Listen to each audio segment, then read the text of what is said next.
ሰላም እንደምናላችሁልኝ ክብሯና ክብራን የታላቁ የማንቸስተር ዩናይትድ ደጋፊዎች በዝውውር መረጃዎች ከእናንተ ጋር ቆይታ አድርግ ተገናኝተናል። ስለምታደምጡንና ቆይታችሁን ከኛ ጋር ስለምታደርጉ ከልብ እናመሰግናለን። የተለያዩ ጉዳዮች እናነሳለን። ማንቸስተር ዩናይትድ ትናንትና በኦፊሻል ዌብሳይቱ 6 ተጫዋቾች ከክለቡ ጋር በይፋ እንደሚለያዩ ጽፏል። እነማን ናቸው? ከዋናው ቡድንም እንዲሁም ደግሞ ከቢ ቡድን እንመለከታቸዋለን። ያው የሚታወቁ ተጫዋቾች ናቸው፣ ግን ዝርዝሩ ጉዳይና ኦፊሻል ስቴትመንቱ ትናንትና ስለወጣ ማለት ነው እሱ እንመለከታለን። ቶም ሂተን የማንቸስተር ዩናይትድ ሶስተኛ ግብ ጠባቂ ለተከታታይ 3 ዓመታት ከማንቸስተር ዩናይትድ ጋር የሚያቆየውን የ1 ዓመት ተጨማሪ ኮንትራት ፈርሟል። ስለሱ ጉዳይ እናወራለን። ከሪዮ ፈርዲናንድ ቦድካስት ጋር ጥቂት ቆይታ አድርጎ ነበር። ለምን ከማንቸስተር ዩናይትድ ጋር ማንቸስተር ዩናይትድ ተጫዋቾች ለምን እንደሚፈልገው በተከታታይ ዓመታት ለተጨማሪ ኮንትራት እንደሚሰጠው ሪዮ ፈርዲናንድ ያወራው አንድ ቦድካስት ስላለ እሱን እናነሳለን። ኤሊዮት አንደርሰን በተመለከተ ትናንትና ቦምብ ዜና ነበረ። ማንቸስተር ሲቲ ይፋዩ ጥያቄ በቨርባል አቀርበው ነበር እና ሙድቅኖበታል። ኖቲንግሃም ፎረስት ለኤሊዮት አንደርሰን ዝውውር ምን ያህል ገንዘብ እንደሚፈልግ ታውቋል። ድርድራውን ያን ያህል አስፈላጊ አይመስልም። ምን ያህል ገንዘብ እንደሚፈልግ ታውቋል። የማንቸስተር ዩናይትድ አቋም ምንድነው? እሱን እንመለከታለን። በሌሎች ተጫዋቾች ዘንድስ የሚሉትን ጉዳዮች ለመዳስ እንሞክራለን። የምትገኙት በተወዳጁ ገጽ ማን ዩናይትድ ኢንፎ ነው። ላይክ አድርጋችሁ ቪዲዮን ጀምሩ። እንዲሁም ደግሞ ሰብስክራይብ አድርጋችሁ ማዳመጣችሁ አይረሳ። የኮሜንት መስጫው ባር የእናንተን ሀሳቦች እንድታሰፍሩባችሁ ይጠብቃችኋል። ከመሸጋገሪያ ሙዚቃ በኋላ ትራንስፈር ወሬዎች እንመለከታለን።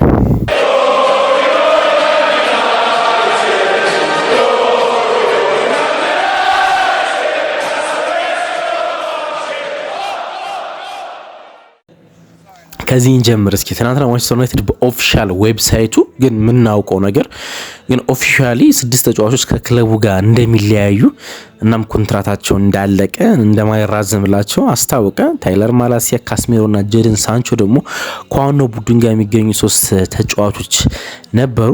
እናም 3ቱ የዋናው ቡድን ተጫዋቾች እንዲሁም ደግሞ አካዳሚ ደግሞ ሰኒ ኤልጆፈሪ፣ ጄምስ ቤሊ እንዲሁም ማላሲያ ሻርፕ የሚባሉ 3 ተጫዋቾች ከክለቡ ጋር እንደሚለያዩ ይፋ ሆነ። እንግዲህ ከነዛ ነው ዜናው ትናንትና የሚጀምረው ማለት ነው።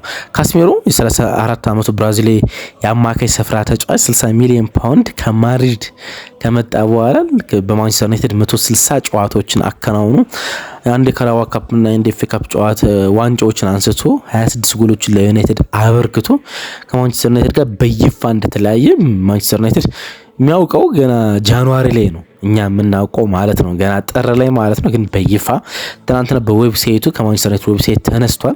ሌላኛው ታይለር ማላሲያ ነው። እሱም ከክለቡ ጋር እንደሚለይ እናውቅ ነበር። ምክንያቱም የማንቸስተር ዩናይትድ የመጨረሻ ጨዋታ ላይ ከክለቡ ጋር ሲለያይ አይተናል። 2 ትልልቅ የቁርጭምጭሚት ጉዳቶች እንዳጋጠሙት ይታወቃል በኬሪየሩ። እናም በ4 ዓመቱ 50 ጨዋታ ብቻ ነው ለማንቸስተር ዩናይትድ ማድረግ የቻለ ያውም በቋሚ አሰላለፍ የገባባቸው ጥቂት ጨዋታዎች ብቻ ናቸው። አንደኛው ተጫዋች ደግሞ ጄደን ሳንቾ ነው። ፍሪደም ይሉታል አንዳንዶቹ። እሺ ለቀልድ ነው እሱ 2 ዓመት ከግማሽ በውሰት ቆይቷል በተለያየ ክለቦች። 83 ጨዋታዎችን ለማንቸስተር ዩናይትድ በ5 ዓመት ውስጥ ማከናወን የቻለው 73 ሚሊዮን ፓውንድ ወጥቶበት ነበር ከዶርትመንድ የመጣው ብዙ ተስፋ በጣም ብዙ በመጠበቅ የማንቸስተር ዩናይትድን የረጅም ዓመት የቀይ መስመር የማጥቃት በብዙ ይለውጣል ተብሎ መጣ። ግን ሁሉም ነገር ሳይሆን ቀረና ከክለቡ ጋር ተለያየ ማለት ነው። እነዚህ ትናንትና በማንቸስተር ዩናይትድ ውስጥ የሰማናቸው ዜናዎች ናቸው። ሌላ የሰማናቸው ሞይ ሜት የሚባል አንድ ግብ ጠባቂ ያለ አካዳሚ እሱ ተጨማሪ 1 ዓመት ኮንትራት እንደተሰጠው ሰማን። 3 የአካዳሚ ተጫዋቾች ደግሞ ግራጁዌት አድርገው ከማንቸስተር ዩናይትድ ጋር ከቆዩ በኋላ የስኮላርሺፕ እንትን ይባላል ስኮላርሺፕ ኮንትራት የሚባል እንደማይቀርብላቸው ተሰማ። ሰን ኤልጆፍሪ፣ ጄምስ ቤሊ እና ማላሲያ ሻርፕም እንደሚለያዩ ተሰሙ ማለት ነው። ግን ከነሱ ጋር ያደጉ በማንቸስተር ዩናይትድ ተስፋ አላቸው ተብሎ የሚጠበቁ 2 ተከላካዮች አልበርት ሜሊስ እና ዳንቴ ፖልኬት የሚባሉ 2 ተከላካዮች ግን የፕሮፌሽናል ኮንትራት የመጀመሪያ የፕሮፌሽናል ኮንትራት ቀርቦላቸው ትናንትና መፈረማቸው ተሰምቷል። ከማንቸስተር ዩናይትድ ዌብሳይት ትናንትና ያገኘናቸው እነዚህን ነው። ቶም ሂተን ከማንቸስተር ዩናይትድ ጋር ይቆያል። እሱ እርግጥ ሆኗል።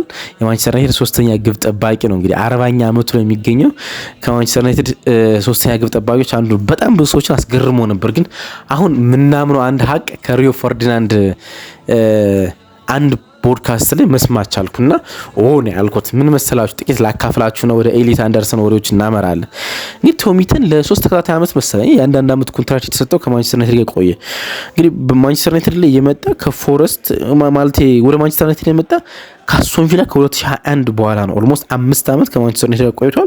3 ጨዋታዎችን ብቻ ነው ያደረገው። በጣም ነሰሰሪ የሚባለው ጨዋታ 2023 ከፎረስት ጋር በካራባኦ ካፕ ግማሽ ፍጻሜ ሁለተኛ ዙር ላይ ያደረገው ጨዋታ ነው። እርግጥ 3 ጨዋታ አረው 3 ጨዋታ ላይ ጎል አልተቆጠረበትም። ግን እነዚህን ጨዋታዎች ብቻ ያደረገው ማንቸስተር ዩናይትድ ያለማቋረጥ ኮንትራክት የሰጠው እንደሆነ ይታወቃል። እና አንድ የሰማሁት ነገር በፈርዲናንድ ፖድካስት ላይ በጣም ላውደስት ቮይስ እንደሆነ በመልበሻ ክፍል ውስጥ በጣም የሚሰማው ሰው እንደሆነ እና አሰልጣኞች የሚፈልጉት አይነት እንደሆነ የኮቺንግ ስታፍ ሰው አይደለም፣ ግን ከኮቺንግ ስታፎች ጋር በጣም ይቀራረባል። ከተጫዋቾች ጋር ነው የሚውለው። ስለዚህ ከተጫዋቾች ጋር የሚፈጠሩት እያንዳንዱ ነገሮች ለኮቺንግ ስታፎች ማቅረብ የሚችል ጆሮ ጠቢ ልትሉት እንደሆነ አልሀቅም፣ ግን ፖዚቲቭሊ ልትወስዱት ትችላላችሁ። በጣም ለወደስት ነው። እንግዲህ ቻምፒየንስ ሊግ 5 ጊዜ ያሸነፈ ተጫዋች መልበሻ ክፍል ውስጥ አለ ካስሜሮ፣ ወይም ደግሞ ማንቸስተር ዩናይትድ ውስጥ ብዙ አመት የቆየው እና ካፒቴኑም ብሩኖ ፈርናንዴዝ አለ። እንደዚህ አይነት ትልልቅ ተጫዋች ሃሪ ማጉዌር አሉ። ግን ከሁሉም በላይ በጣም ላውደስት ቮይሱ የሚሰማው ሰው ቶሚተን እንደሆነ የሰሙት እና በደንብ ነው የሚያዳምጡት ተጫዋቾቹ የሚሰሙት መልበሻ ክፍል እንደ አሰልጣኝ ነው የሚናገረው እና እነሱ ያዳምጡታል። ከተጫዋቾች ጋር ስለሚውል ደግሞ አሰልጣኞች ተጫዋቾች ውስጥ ያለውን ቫይቭ እንዲናገር ይፈቅዱለታል። ደግሞ ምነካሪክ የሚያዳምጡታል ነው የተባለና ለዛ ነው ማንቸስተር ዩናይትድ ኮንትራክት እየሰጠው የሚገኘው። ደግሞ የዩኤፋ ኮቺንግ ላይሰንስ ኤ እና ቢ አለው። እንዲሁም ደግሞ የዩኤፋ የዲፕሎማቲንግ እና ስፖርት ማኔጅመንት ከኦክስፎርድ ዩኒቨርሲቲ የተመረቀበት ላይሰንስ አለው። ስለዚህ ሂውጅ የሆነ ሰው ነው በመልበሻ ክፍል ውስጥ ያለው። ለዛ ነው ኮንትራቱ የሚያድሱለት የሚል ነገር ትናንትና ያዳመጥኩ ተገርሜ ነበር። ኤሊት አንደርሰን ትናንትና አስገራሚ ነገር ተሰምቷል። ዴቪድ ኦረስተን ነው በኦፊሻል በዛ አትሌቲክ ፔጁ ላይ በትዊተር ላይ አይደለም ዛ አትሌቲክ ላይ ያሰፈረው ማንቸስተር ሲቲ ቨርባል የሆነ ጥያቄ ቨርባል ማለት በቃል 106 ሚሊዮን ፓውንድ ለኖቲንጋም ፎረስት አቅርቧል። 106 ሚሊዮን ፓውንድ ያ ማለት 122 ሚሊዮን ዩሮ ያ ማለት 142 ሚሊዮን ዶላር ማቅረብ ችሏል። ግን ወዲያውኑ ነበረ ኖቲንጋም ፎረስቶች ይሄን ጥያቄ ውድቅ ያደረጉት። ማንቸስተር ሲቲ 106 ሚሊዮን ፓውንድ ሲያቀርብ ወደ 14 ሚሊዮን ፓውንድ አዶንስ ጨምሯል። ከአዶንስ ጋር 120 ሚሊዮን ፓውንድ ነው ያቀረበው። 139 ሚሊዮን ዩሮ የተለያየ ቦታ ብታደምጡት ገንዘቡ እዚህ ቦታ የሰማነው እንደዚህ አይደል እዚህ ቦታ የሰማነው እንዳትሉ ነው። በፓውንድ በዩሮና በዶላር ምነግራችሁ 120 ሚሊዮን ፓውንድ እስከ አዶንሱ እስከ ተጨማሪ እየታየ ከሚከፈሉ ተጨማሪ ክፍዮች ጋር ማለት ነው 139 ሚሊዮን ዩሮ በዩሮ በዶላር ደግሞ 160 ሚሊዮን ዶላር አወጧል። ይሄን ያህል ክፍያ ይገባዋል እንዴ ልትሉ ትችላላችሁ። የብዙ ሰው ጥያቄ ነው፣ ሊጠየቅ የሚገባው ጥያቄ ነው። ይሄን ክፍያ ይሄን በጣም የላቀ ክፍያ ኖቲንጋም ፎረስት ውድቅ እንዳደረገው የተሰማ ኖቲንጋም ፎረስት ከኒውካስል 35 ሚሊዮን ዩሮ ብቻ ወጥቶበት ነበር ያስፈረመው። እንግዲህ ፎረስት ይፈልጋል የተባለው የብሪቲሽ ሪከርድ የሆነው የአሌክሳንደር አይዛክ ወደ ኒውካስል የመጣበት ሪከርድ እንዲሰበር ይፈልጋል። በፊክስድ ፊን የተባለ ወይም ደግሞ በቋሚ ክፍያ 125 ሚሊዮን ፓውንድ ፊክስድ ፊ ይፈልጋል ነው የተባለ።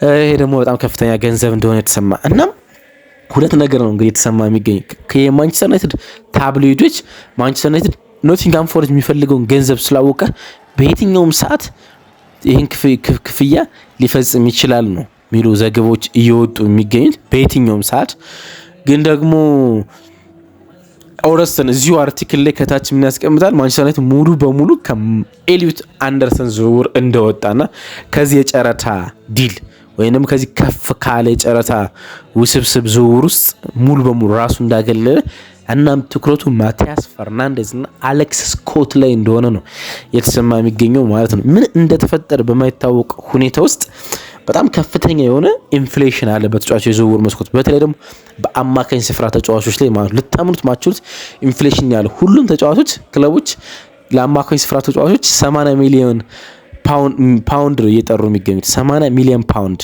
እየጠሩ የሚገኙት ማለት ነው። ለማንኛውም ተጫዋች ነው እንደዚህ አይነት ገንዘብ እየጠሩ የሚገኙት። አላቅም በቅርብ ጊዜ የአማካኝ ስፍራ ተጫዋቾች የዋጋ ግሽበት ከፍ ብሏል እንደምናውቀው። ዲክላን ራይስ፣ ሞሰስ ካይሴዶ፣ ኢንዞ ፈርናንዴዝ ሁሉም ከ100 ሚሊዮን ፓውንዶች በላይ ወጥቶባቸው ነው ወደ የተዘዋወሩት አንደኛው ከዌስትሃም ወደ አርሰናል፣ አንደኛው ከብራይተን ወደ ቸልሲ፣ አንደኛው ደግሞ ከቤኔፊካ ወደ ቸልሲ ማለት ነው። በጣም ከፍተኛ የሆነ የዝውውር ሂሳብ ወጥቶባቸው ነው። ለአማካኝ ስፍራ ተጫዋች እንደዚህ አይነት ሂሳብ እየወጣ እንደሆነ ይታወቃል። ግን አሁን እየተሰሙ የሚገኙት የዝውውር ወሬዎች ግን እያንዳንዱ የአማካኝ ስፍራ ተጫዋች እንደዚህ አይነት በጣም ከፍ ያለ የዝውውር ሂሳብ ነው የቀረበበት የሚገኙ። ለምሳሌ ለማቲያስ ፈርናንዴዝ ማንቸስተር ብቻ ሳይሆን አርሰናል፣ ሊቨርፑል እንዲሁም ደግሞ ማድሪድ ትክክለኛ ፍላጎት እንዳለው ከተረዳ በኋላ ዌስትሃም 85 ሚሊዮን ፓውንድ ኦፊሻል ቢድ ይፈልጋል ነው የተባለ። 85 ሚሊዮን ፓውንድ ለማቲያስ ፈርናንዴዝ። የማቲያስ ፈርናንዴዝ አድናቂ እንደሆንኩ ደጋግሜ ተናግሬያለሁ። በደንብ ምልከታዬ ስለነበረው በደንብ ስለተመለከትኩት ሞዱ አይነት ተጫዋችና ካራክተር ነው ማቲያስ ፈርናንዴዝ። ግን 85 ሚሊዮን ፓውንድ ለማውጣት የሚችል ተጫዋች ስለመሆኑ ግን እርግጠኛ አይደለሁም። ደግሞ አንድ የወረደ ክለብ እንደዚህ አይነት እርግጠኝነት ያለውን የዝውውር ሂሳብ ሲጠይቅ ሰምቼ አላቅም። በቀላል ድርድር በቀላል ሂሳብ ይመጣል የጠበቁት ተጫዋች ነበር አሌክስ ስኮት የቦርንሞዝ አማካኝ። ግን ቦርንሞዝም በተመሳሳይ 80 ይፈልጋል የተባለ ነው። እንግዲህ ፊክስድ ፊዩን አይን አላውቅም፣ ግን ቦርንሞዝም 80 ሚሊዮን ፓውንድ ይፈልጋል የተባለ ነው የሚገኙና የተጫዋች የዝውውር ሂሳብ በተለይ የአማካኝ ስፍራ ተጫዋቾች ሂሳብ በጣም ከፍ ብሏል። እንዴት እንደሚሆን አላቅም።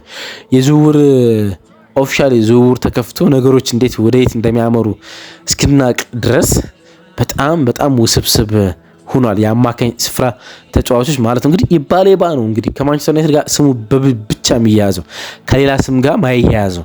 እንግዲህ ባሌባ ባለፈው የውድድር ዓመት ብራይተን ከ100 ሚሊዮን ፓውንድ በላይ ይፈልግ ነበረ። አሁን እርግጠኛ አይደለም ያን ስለመፈልጋቸው ያን ስለመጠየቃቸው። ግን ከማንቸስተር ዩናይትድ ጋር ብቻ ስሙ የሚያያዝ አንድ ተጫዋች ጥሩ ቢባል ሊጠራው የሚችል ተጫዋች ባሌባ ብቻ ነው። ሌሎች ተጫዋቾች በሙሉ ከብዙ ክለቦች ጋር ይያዛሉ። ደግሞ ከፍተኛ ክፍያ እየተጠራባቸው የሚገኙት የማንቸስተር ዩናይትድ ፍላጎት ምንድነው፣ እንዴት እያጤነው ነው የሚሉት ጉዳዮች ማወቅ በፍጹም አልተቻለም። ምንም አይነት እንቅስቃሴ እያደረገ ስላልሆነ ከኤደርሰን ዝውውር በኋላ ማለት ነው። የኤደርሰን ዝውውርን ጨርሷል ሙሉ በሙሉ። ኤደርሰን ወደ ብራዚል ካምፕ ስላመራ ነው እንጂ በዚህኛው ሳምንት በተለይ ሰኞ ዕለት ዝውውር ይፋ ይደረግ ነበረ። አሁን ብራዚል ካምፕ ነው የሚገኘው። ከዓለም ዋንጫ በኋላ ይፋ ሊሆን የሚችለው ግን እሱ ብቻ ነው ያለቀው። ሌሎች ዝውውሮች ማንቸስተር ዩናይትድ ከጠበቀው በላይ ውስብስብ እየሆኑ ያሉ ይመስላሉ። የማንቸስተር ዩናይትድ ቀጣይ እርምጃዎች ምን ይሆናሉ? የሚቀጥሉት ሳምንታት የምንመለከታቸው ይሆናል ማለት ነው። እኒህ ናቸው ከእናንተ ጋር እንድቆይ ያበቁኝ መረጃዎች። ወዳችኋለሁ። ባይ